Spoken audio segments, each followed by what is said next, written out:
So Mark Gurman just dropped this big report where he reiterates a lot of the info in regards to Apple's upcoming products for 2024 that we previously heard from other sources. And we also get some new info on everything to expect from Apple's 2024 products. And what's surprising here is that all of these products are likely to be announced at Apple's March event, making it one of their biggest events yet. And speaking of surprises, with version 1.1 of Wallpapers, you can now download the full resolution 8K version of our wallpapers, which you can then send to your iPad, Mac, and all of your other devices. And since they're 8K, you can reframe them to look perfect no matter what display size or device you use. You can find Wallpapers on the App Store and the Play Store today. And the first new product is indeed the new iPad Air, which Mark Gurman states that for the first time ever, it will come in two sizes, the usual 10.9-inch and a larger 12.9-inch model. We've heard about this 12.9-inch iPad Air from Ming Chi Kuo as well back in November.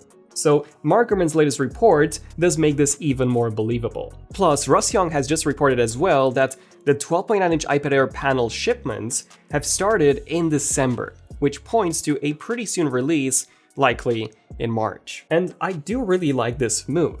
I think it's great for people who want large screen iPads, but they don't want to pay for a 12.9-inch iPad Pro that starts from $1,100. In fact, I might even get one of these iPads for myself. I don't use my iPad that much. I often use it as a secondary display for my MacBook Pro and occasionally for reading, but other than that, I don't really use it. So for my use cases, I would prefer a larger screen for sure. It's just that up until now, I simply couldn't justify paying that much for a 12.9-inch model. Now, aside from just the size increase, Mark Gurman mentioned that it would come in 4 models, codenamed J507, J508, J537, and J538. Essentially 2 Wi-Fi and 2 Wi-Fi plus cellular models. So no surprises here, as that's what Apple's been doing for the past few years now. Which means that if you get a 12.9-inch iPad with cellular, now you'll be able to get one for significantly less, as such an iPad Pro would cost you at least $1,300 now. Speaking of cost, how much would this 12.9-inch iPad Air cost? Well,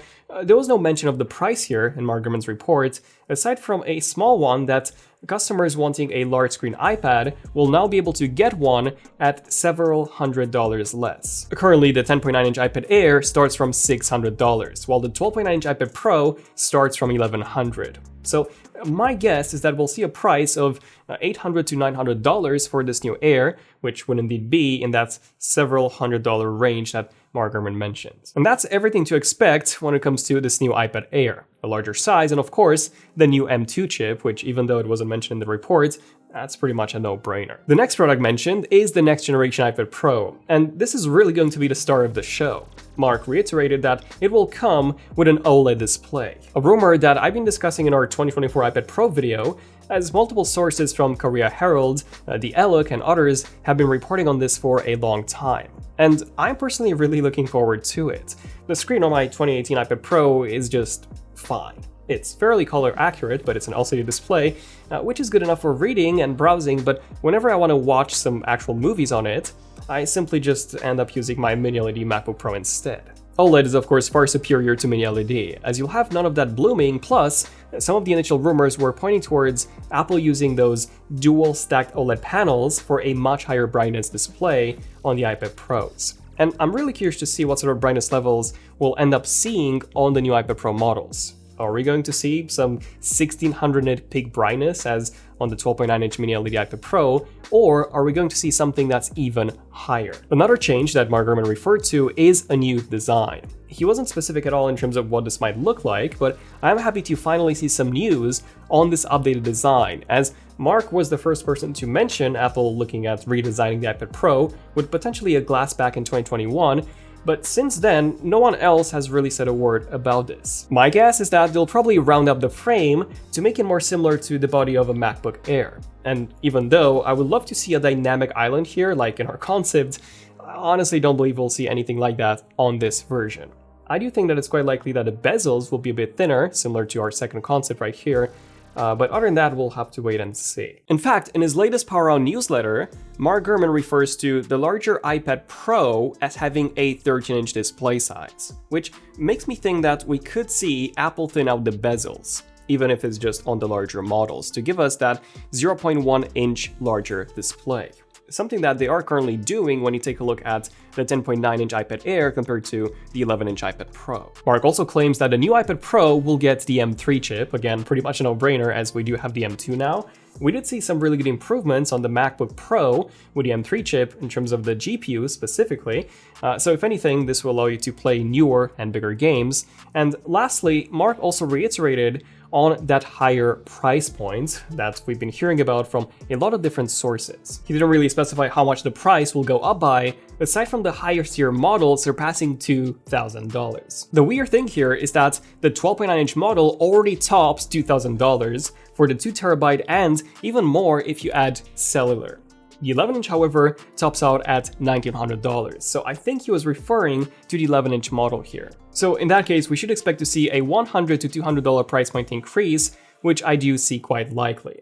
In this case, the 11-inch would start from $1,000. Mark also reports on a brand new Magic Keyboard, something that I've been discussing in our previous video too. Essentially, the keyboard will have a sturdier frame made out of aluminum that would make the iPads look more of like a MacBook when you have the keyboard attached. We do know that apparently only the body of the keyboard will get the aluminum treatment and not the top portion, which will still be made out of fabric and silicone, as otherwise it will just make the top part too heavy and cause the iPad Pro to tumble over. This does remind me of the Bridge keyboard that I was using for a while on my iPad Pro. That keyboard did have an incredibly premium metal build, although the quality of the keys themselves was very poor with the keys literally falling out, but other than that, great build quality. I do hope that Apple does something similar here, as I wasn't a big fan of the quality of the current gen keyboard. The material was very soft, so it was quite easy to get it damaged, either by dents or scuffs. So in time, it ended up looking quite beaten up.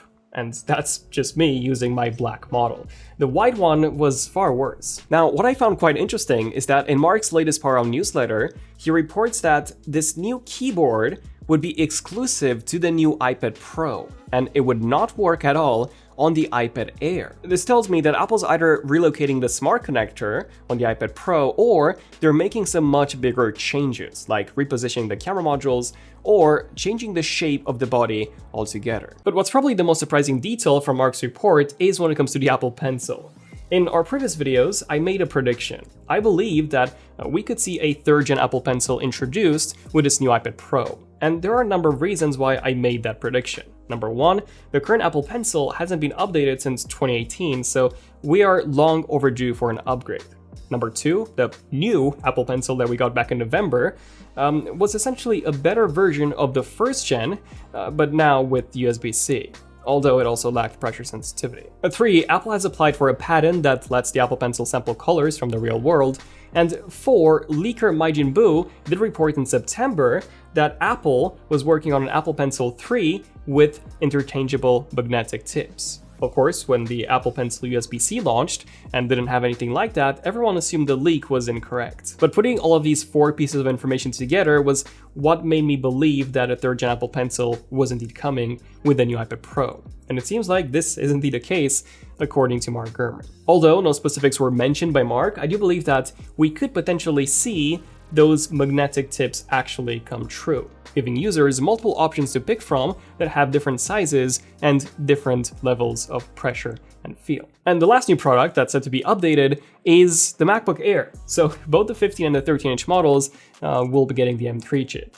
Again, pretty much a no-brainer as this was expected. I think what's quite surprising is that all of these products are expected early next year, meaning that Apple might have a big March event at which they will also likely release the Vision Pro, something that Apple themselves stated as an early 2024 release. Personally, that's what I'm looking forward to the most, but other than that, like I said, I might consider grabbing the 12.9-inch iPad Air or even a new iPad Pro if the design and the display are indeed as big of an upgrade as the leaks claim to be. But yeah, I would love to hear your thoughts on Apple's potentially big March event.